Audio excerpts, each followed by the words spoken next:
የኢትዮጵያ ንግድ ባንክና ሁሉም ባንኮች በአጠቃላይ ለባንኮቻቸው ደንበኞች በሙሉ እጅግ በጣም አስደንጋጭ መረጃን እንዳጋሩን ተመልክተናል። ይህም መግለጫ ብዙ ግለሰቦችን እንዳስቀየምና ብዙ ግለሰቦችን ደግሞ እንዳስደሰተም መረጆች ያሳያሉ። እናም ይህ መረጃ በአጠቃላይ ምን ይመስላል? በዚሁ ቅኝታችን አብረን እንመለከተዋለን። ሰላም እንደምን አላችሁ? እንደምን ቆይታችኋል? ዛሬ ግንቦት 13 2018 ያለውን የጥቁር ገበያ ወይም ደግሞ የሐዋላ ምንዛሬና እንደዚሁም የባንኮች ምንዛሬ ዋጋትን በተጨማሪም የግል ምንዛሬ ቢሮዎች በዛሬው ዕለት በስንት እየገዙ ነው፣ በስንት እየሸጡ ነው የሚለው መረጃ በዚህ ቪዲዮአችን አንድ በአንድ አብረን እንመለከታለን። በዛሬው ቅኝታችን በጥቁር ገበያ ወይም ደግሞ በሐዋላ ምንዛሬ የ16 ሀገራቶችን ምንዛሬ ዋጋትን በተጨማሪም በባንኮች ደረጃ ደግሞ የ6 ባንኮችን ምንዛሬ ዋጋትን ከ6ቱ ባንኮች አሪፍ ምንዛሬ እየመነዘረ የሚገኘው ባንክ የትኛው ባንክ ነው የሚለው መረጃ በዚህ ቪዲዮአችን አንድ በአንድ አብረን እንመለከታለን። እንደዚሁም በግል ምንዛሬ ቢሮዎች የ6 ሀገራቶችን ምንዛሬ ዋጋትን በዛሬው ዕለት ጨምሯል ወይስ ቀንሰዋል? በዚሁ ቅኝታችን አብረን እንመለከተዋለን። ቤተሰቦች አሁን ከባንኮች የወጣውን መግለጫ እንመለከትና ከዛም ወደ ቀጣይኛው ፓርት እናልፋለን። በ26 ሀገራት ውስጥ የሚገኙ ባንክ አካውንቶች በአጠቃላይ እየተዘጉም እንደሆነም ባንኮች ያሳወቁ። በእነዚህ 26 ሀገራት ውስጥ ባንክ አካውንታቸውን የፋይዳ መታወቂያ ጋር ኮኔክት ያላደረጉ ግለሰቦች አካውንታቸው በአጠቃላይ ሎክድ እየሆነ ማለትም አካውንታቸው በአጠቃላይ ዶርሚኔት እየሆነም እንደሆነ ባንኮች ያሳውቀዋል። በእነዚህ በ26 ሀገራት ውስጥ የሚገኙ ኢትዮጵያውያን በአጠቃላይ ግንቦት 6 አካውንታቸውን የፋይዳ መታወቂያ ጋር ኮኔክት አድርገው መጨረስ እንዳለባቸው የኢትዮጵያ ብሔራዊ ባንክ አሳውቀዋል።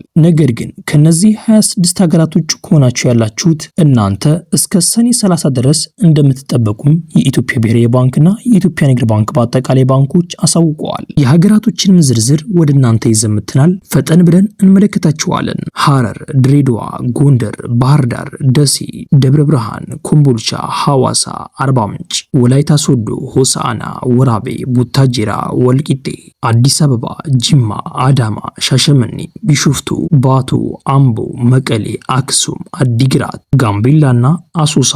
በእነዚህ 26 ሀገራት ውስጥ የምትገኙ እህትና ወንድሞቻችን በአጠቃላይ የፋይዳ መታወቂያችሁን ኮኔክት ያላደረጋችሁ ማለት ነው የባንክ አካውንታችሁ አሁን ላይ እንደተዘጋም በዚሁ ገልጽላችኋለሁ። ከነዚህ ከተዘረዘሩት ውጭ ያላችሁ እህትና ወንድሞቻችን ደግሞ እስከ ሰኔ 30 ድረስ እንደምትጠበቁም የኢትዮጵያ ንግድ ባንክና በአጠቃላይ የኢትዮጵያ ብሔራዊ ባንክ አሳውቀዋል። ቤተሰቦች ምን ይሄ ብቻ?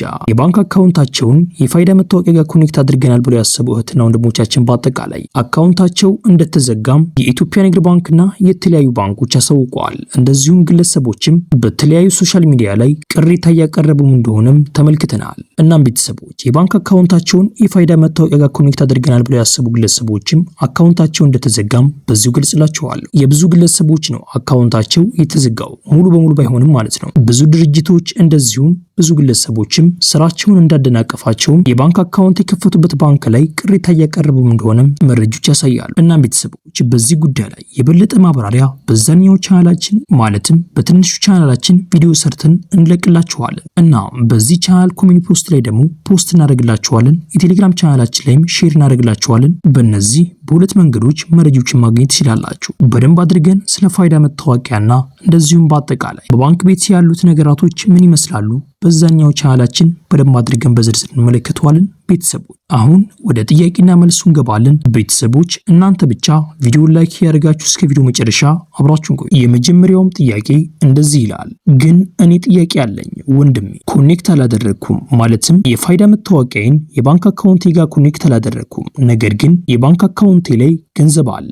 እናም ገንዘቤ ምንድነው የሚሆነው? ወደ ዱባይ የመጣሁበት ወኪሌ ዱባይ ነው ያለው። እናም ምን ማድረግ እችላለሁ ብሎ ጠይቀዋል። እናንተ ማድረግ ያለባችሁ በውጭ ሀገራት የምትገኙ እህትና ወንድሞቻችን ማለት ነው የፋይዳ መታወቂያ ያላችሁ ከሆነ በኢሜል ብቻ ማለትም ስልካችሁ ላይ ባለው ኢሜል ብቻ የባንክ አካውንታችሁን የፋይዳ መታወቂያ ጋር ኮኔክት ማድረግ እንደምትችሉ በዚሁ ገልጽላችኋለሁ። ይህ ማለት ስልክ ቁጥር አያስፈልጋችሁ ማለት ነው። ነገር ግን የሮሚንግ አጠቃቀምን የምትጠቀሙ እህትና ወንድሞቻችን ካላችሁ ወደ ውጭ ሀገር ሄዳችሁ የሮሚንግ አጠቃቀም ማለት ልክ ኢትዮጵያ ውስጥ እንደሚሰራው የኢትዮ ቴሌኮም ሲም ውጭ ሀገር ሄዳችሁ የሚሰራላችሁ ከሆነ የሮሚንግ አጠቃቀምን እየተጠቀማችሁ ነው ማለት ነው። የዛኔ ወደ ስልክ ቁጥራችሁ ቴክስት ይገባላችኋል ማለትም ኦቲፒ ይገባላችኋል። በቀላል መንገድ የባንክ አካውንታችሁን የፋይዳ መታወቂያ ጋር ኮኔክት ማድረግ እንደምትችሉ በዚሁ ገልጽላችኋለሁ። እዚህ ጋር ግን ማወቅ ያለባችሁ ቴክስት የሚገባላችሁ የፋይዳ መታወቂያችሁን ኮኔክት ማድረግ ስትጀምሩም እንደሆነ በዙ ገልጽላችኋለሁ። እናም ቤተሰቦች የሮሚንግ አጠቃቀም ብትጠቀሙ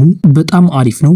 በጣም ብዙ ነገራቶችን ያቀልላችኋል። እዚህ ጋር ማወቅ ያለባችሁ በስልክ እየደወሉ የኢትዮጵያ ንግድ ባንክ አካውንታችሁን የፋይዳ መታወቂያ ጋር ኮኔክት እናድርግላችሁ ቢሏችሁ ምንም ነገር እሺ እንዳትሉ አጭበርባሪዎች መሆናቸውን በዙ ገልጽላችኋለሁ። ይህንን የገለጸው የኢትዮጵያ ንግድ ባንክና ሁሉም ባንኮች እንደሆኑ በዙ ገልጽላችኋለሁ። እናም ቤተሰቦች ከነዚህ ቅድም ከጠቀስኳቸው ከ26 ሀገራት ውጭ ያላችሁ እህትና ወንድሞቻችን የባንክ አካውንታችሁን የፋይዳ መታወቂያ ጋር ኮኔክት ማድረግ የማትችሉ እህትና ወንድሞቻችን አካውንታችሁ ላይ ያለውን ገንዘብ ማውጣት የምትችሉ ከሆነ አካውንታችሁ ላይ ያለውን ገንዘብ በጣም በፍጥነት ብታወጡ በጣም አሪፍ ነው። አለበለዚያ አካውንታችሁ ሎክድ ስለሚሆን ማለትም ዶርምኔት ስለሚሆን የዛኔ ገንዘባችሁን ማውጣትም ማስገባትም አትችሉ። እናም ቤተሰቦች ይህ ነገር ስለሚጎዳችሁ እናንተ በጣም ልትጠነቀቁ እንደሚገባም በዙ ገልጽላችኋለሁ። የባንክ አካውንታችሁን የፋይዳ መታወቂያ ጋር ኮኔክት የምታደርጉበት መንገድ የተለያዩ መንገዶች አሉ። እንደዚሁም በውጭ ሀገራት ያላችሁ እህትና ወንድሞቻችን በኢሜል ያልኳችሁ ቅድም ምን ይመስላል፣ እንደዚሁም ደግሞ ስለ ፋይዳ መታወቂያ በአጠቃላይ ማብራሪያ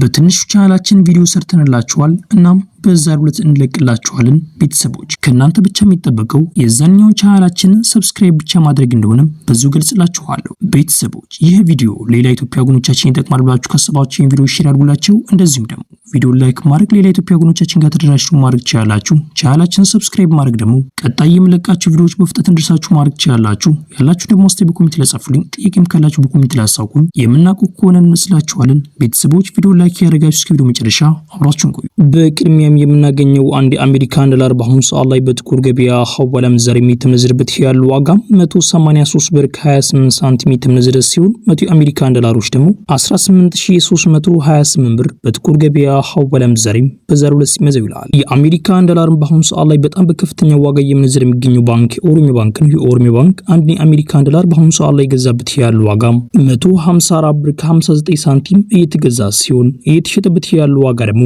157 ብር ከ68 ሳንቲም እንስ ይሸጣሉ። የኢትዮጵያ ንግድ ባንክ አንድ የአሜሪካን ዶላር በአሁኑ ሰዓት ላይ የገዛበት ያለው ዋጋ 154 ብር ከ11 ሳንቲም እየገዛ ሲሆን እየሸጠበት ያለው ዋጋ ደግሞ 157 ብር ከ20 ሳንቲም እንስ ይሸጣሉ። የግል ምንዛሬ ቢሮዎች በአሁኑ ሰዓት ላይ አንድ የአሜሪካን ዶላር እየገዙበት ያለው ዋጋ 173 ብር ከ26 ሳንቲም እየተገዛ ሲሆን እየተሸጠበት ያለው ዋጋ ደግሞ 176 ብር ከ72 ሳንቲም እንስ ይሸጣሉ። በቀጣይ የምናገኘው አንድ ዩሮ በአሁኑ ሰዓት ላይ በጥቁር ገበያ ሐዋላ ምንዛሬ እየተመነዘረበት ያለው ዋጋ 214 ብር ከ18 ሳንቲም እየተመነዘረ ሲሆን 100 ዩሮዎች ደግሞ 21418 ብር በጥቁር ገበያ ሐዋላ ምንዛሬ በዛሬው ዕለት ሲመዘው ይላል። በቀጣይ የምናገኘው አንድ የስዊስ ፍራንክ በአሁኑ ሰዓት ላይ በጥቁር ገበያ ሐዋላ ምንዛሬ እየተመነዘረበት ያለው ዋጋ 234 ብር ከ18 ሳንቲም እየተመነዘረ ሲሆን 100 ስዊስ ፍራንኮች ደግሞ 23418 ብር በጥቁር ገበያ ሐዋላ ምንዛሬ በዛሬው ዕለት ሲመነዘው ይላል። በቀጣይ የምናገኘው አንድ ካናዳ ዶላር በአሁኑ ሰዓት ላይ በጥቁር ገበያ ሐዋላ ምንዛሬ